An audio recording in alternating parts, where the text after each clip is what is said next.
That hammer guy.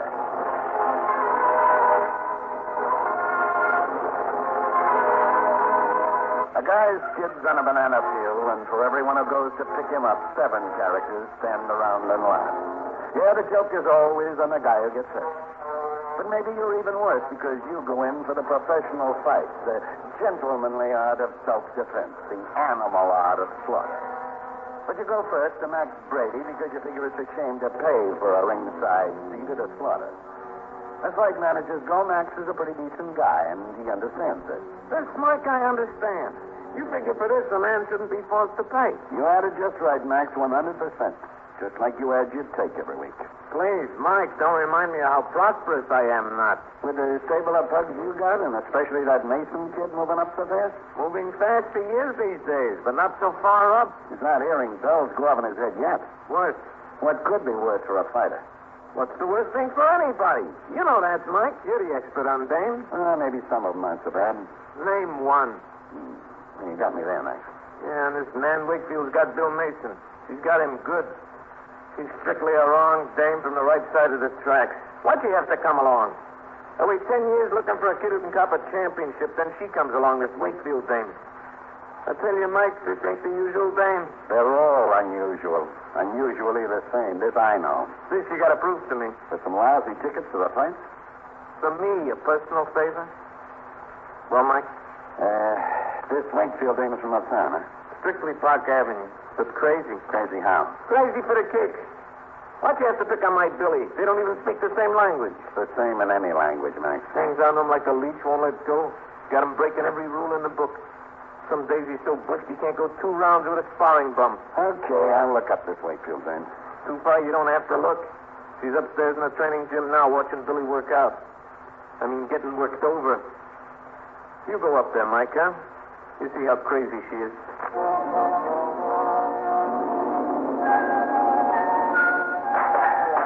You amble into the crowd, there's sweat and smell they call a training gym. They're all there just the way you left them the last time you dropped in. The hackers, the grifters, the punchies, the young kids with healthy muscles and sick ideas of glory and easy buck.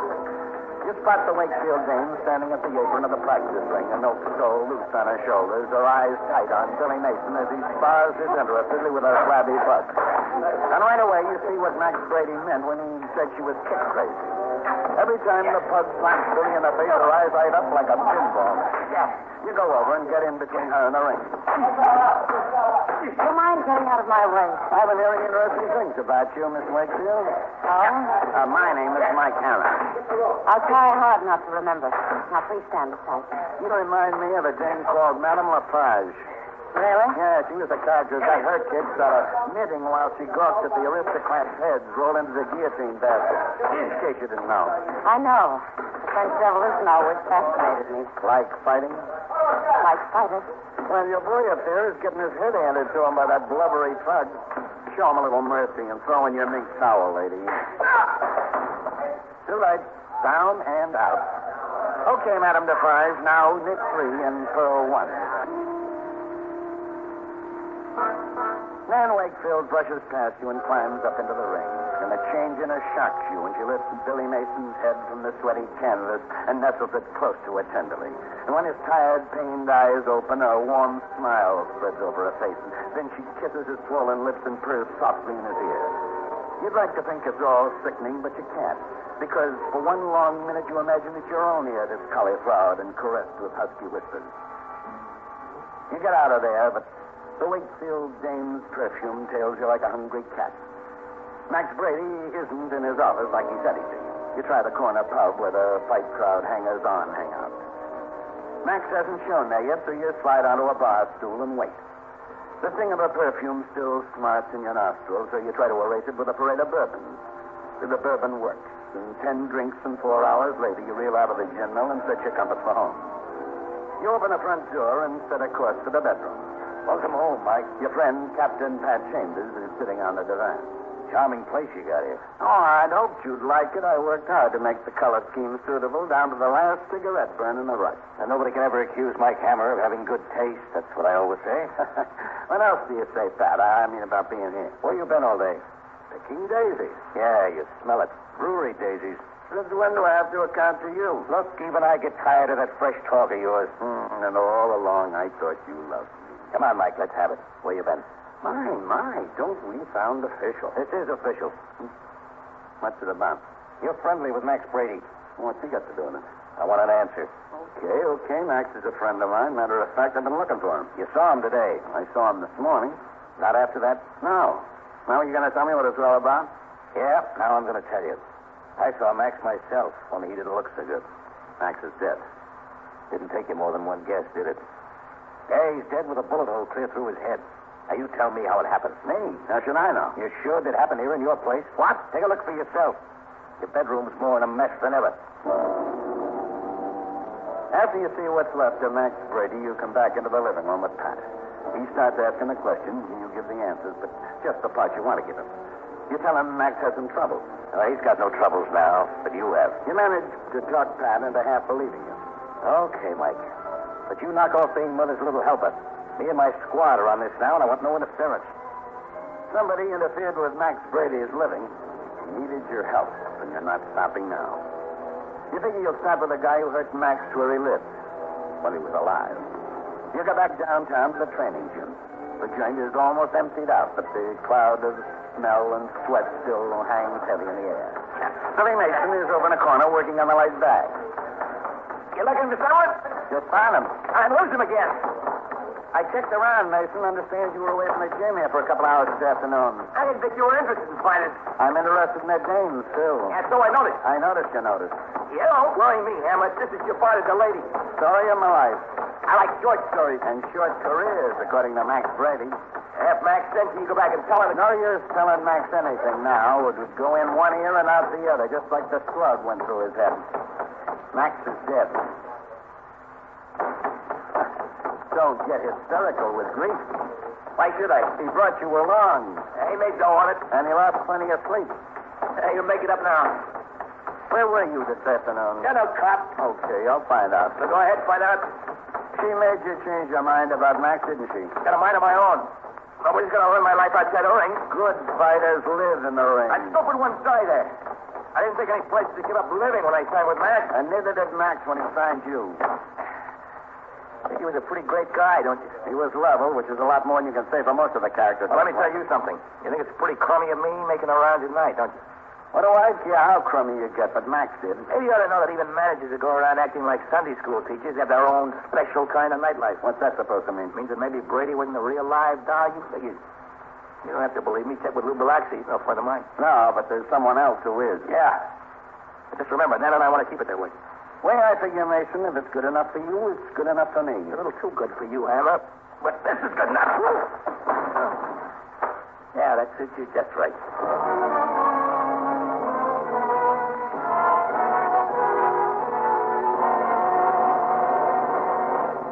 In just a moment, we'll return to the Mickey Spillane mystery, That Hammer Guy.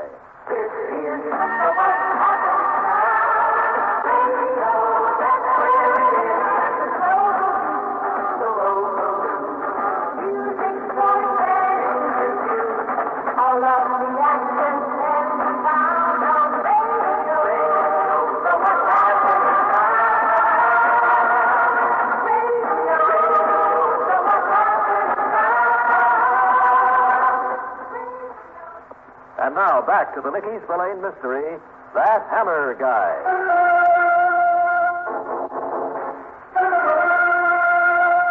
After a count as long as an Eskimo's winter, you come around and find yourself alone in the gym.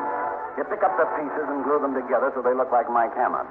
Then you remember the crack Billy Mason made about Max's special kind of nightlife. Then you feel uneasy because he mentioned Lou Biloxi's name in the next breath, and because you hate to think that Max would deal with a tin-horn scum like Biloxi. You go on a hunt for Biloxi, and you finally nail him in the steam room of an all-night Turkish bath. Out. Why don't you look where you're going? You think, Miss Quick? Well, I didn't think you had any feelings, Biloxi. Well, Mike Hammer. Taking this week one, too. In a way. Nothing like it. It'd have been dead years ago, if not for this. I knew there must have been some reason you lived this long. Okay, Hammer, what's bothering you? You're a bright boy. It's the fat boy. Nothing on my mind but losing weight. Then put this on your mind. Max Brady was shot dead. So? Max Brady owned fighters, and Lou Biloxi bet on him. So far, that's the only connection. Well, so far, so good. Maybe Brady likes the game too much to want to do just anything to win. Sometimes the wise money bull is like a loser. Maybe that's the connection. You think that's a good connection with me? You got your wires crossed, Emma. Maybe, but that's not the way Billy Mason sees it. Mason sees only one thing these days, and the name is man Wakefield. If I ruled out every guy mixed up with a Jane, there'd be nobody left. Not just mixed up, he's all mixed up. You mean enough to kill somebody? No mixed up with that. You tell me, Biloxi. I'm busy reducing. Well, if you don't tell me, maybe he will. Well? Okay, I'll go back and see Mason again. Wait a minute. Yeah? What did you say the first time? Enough. The crowd.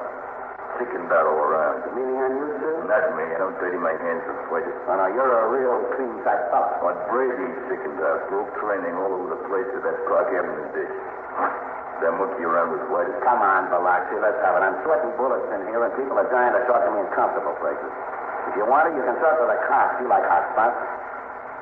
Somebody was trying to reach Mason for Brady. I'm not saying it's this. Who it was? That's because you're not through saying. Look, Emma.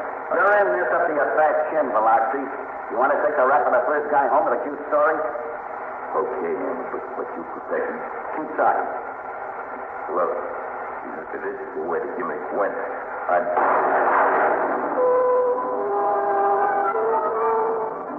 The slugs whizzed past you and slapped into Biloxi. He rose off the steam room bench like a sack of potatoes.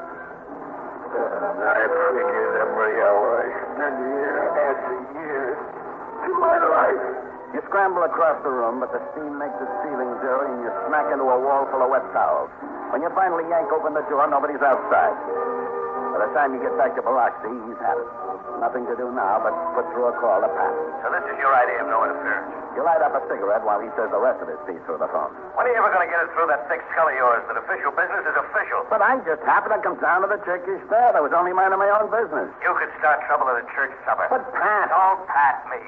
We're coming down to pick up the body. Now, you get lost and fast. I'll pick you up, too. You take Pat's advice about getting out of there and fast. But you don't take his advice about staying off the case. You drive your coupe up to Park Avenue where the Wakefields hang out. You want to see the dame again for at least two reasons. Our butler, who looks like the Lord Mayor of London, lets you in and leads you to a living room that could take the place of Madison Square Garden. How do you do, Mr. Emmer? I'm Henry Wakefield. Man's father has all the dignity of a courthouse front. Yet you can see some of the sadness behind the facade. I understand you've come to see my daughter. Yes, that's right, Mr. Wakefield. Anything I can help you with? Well, I'd like to talk to Nan personally, if you don't mind. Nan doesn't live here. Oh? Would you like her address? Please. I'm afraid I can't guarantee you she'll be there. However, if it is urgent, you may call her from here and see if she's in. No, thanks. I'll take potluck. Yes, for some time now, potluck is all any of us have had with Nan. Oh? I had an idea, Mr. Wakefield, things would be different here. Different than what, Mr. Emmer? Well, I suppose I'm stepping out of line talking this way. Please continue.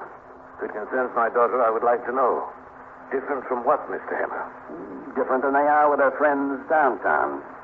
But maybe you don't know anything about that. I'm sorry to say I do. She's a strange girl. She has everything here. I've spared nothing, and she seeks out shabby alliances. Now, this time, that's a little worse than shabby. I'm afraid I don't get the significance of that remark, Mr. Emmer. All depends on the significance to you of murder. Murder? No, Mr. Hammer. Nan does have outways, but I assure you she is no murderer. How do you know?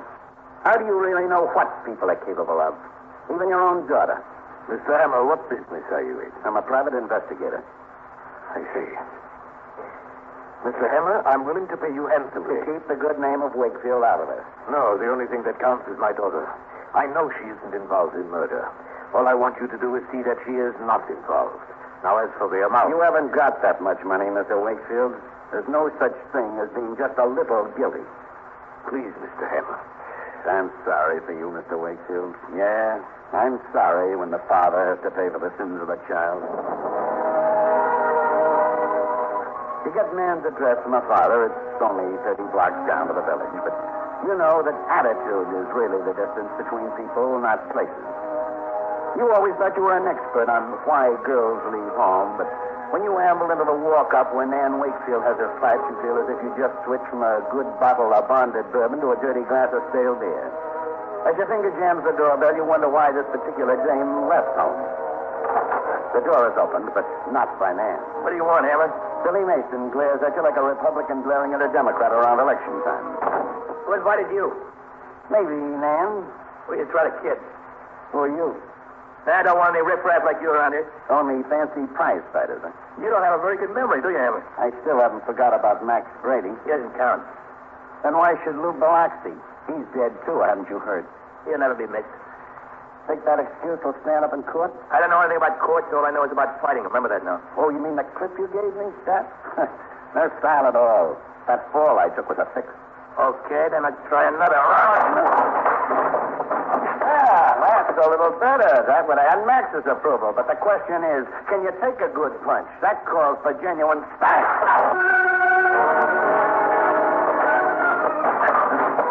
You mix it up with Billy Mason. Then you suddenly decide that his style is too good for you and you're sorry you said anything about it. But you just take it and not say a word because you know it's easier to get your head torn up than to be laughed at.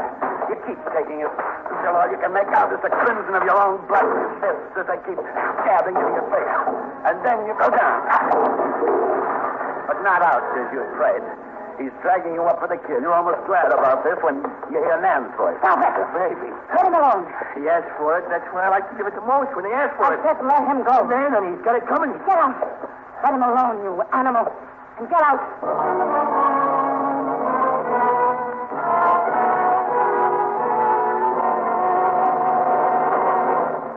In just a moment, we'll return to the Mickey Spillane mystery, That Hammer Guy.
Sure whether we ever landed the last one. It makes no difference, because either way you crossed over into the senseless world of all good knockout victims.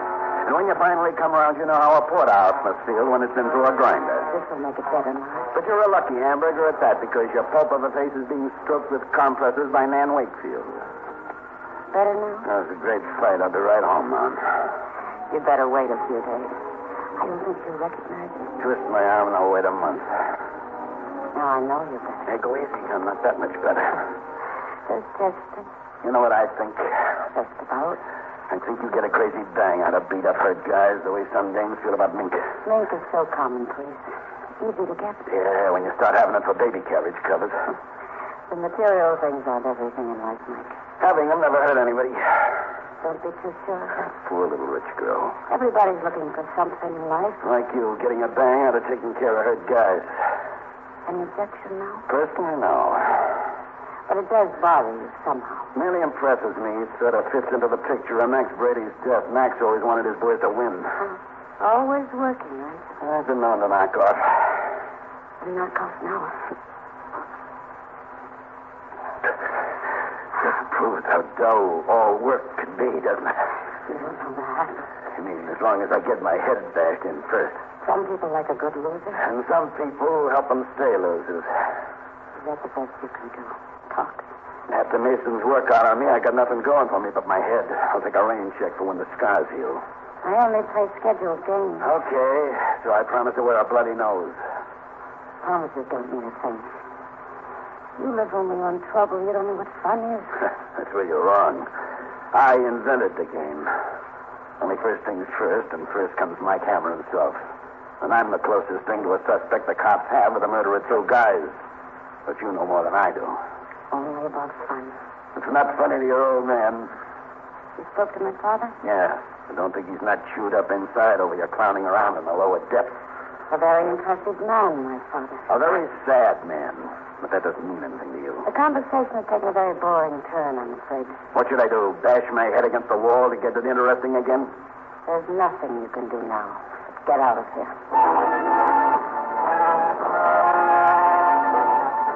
A house doesn't have to fall on you to know that Wakefield dame and you have had it.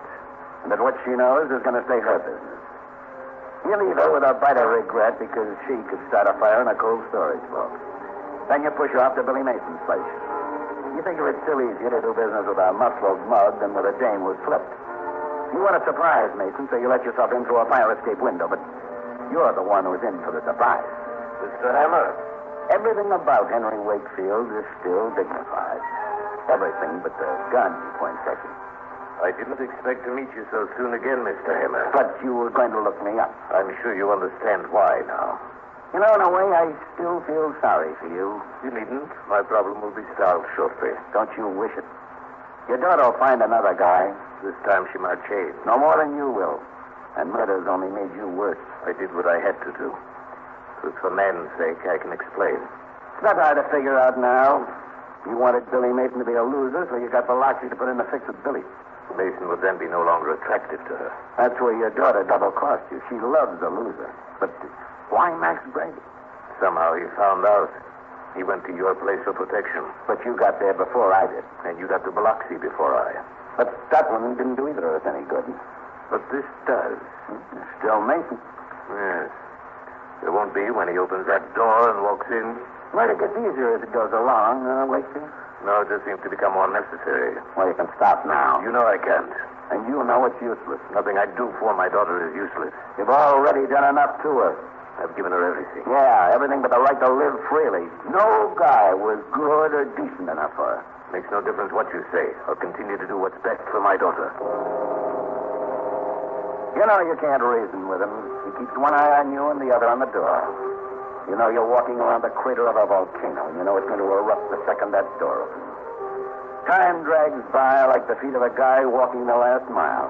And then you hear the key turn on the lock. You see Wakefield's finger tighten on the trigger.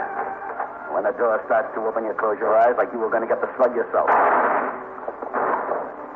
Oh, good Lord. Man, darling, I didn't know it was going to be you. I thought it was Mason coming in. Man, call a doctor. It's only a shoulder. There's time for a doctor. Man. Hello, Mike. I was looking for you. I'll take care of her. No, go away. Man, dear, I'm here. I'll take care of you, darling. You'll be all right. Don't you ever dare touch me. Don't you ever dare. Mike, get him away from me. Please, get him away. The ambulance takes Nan Wakefield away, and Pat Chambers takes her father. You give Pat the whole story, and he forgives you for your interference. But when you leave Pat's office, you know that the story isn't finished yet. Not for Nan Wakefield, or for you. Now she has to relearn all about love. And you're going to do what you can to be a good teacher.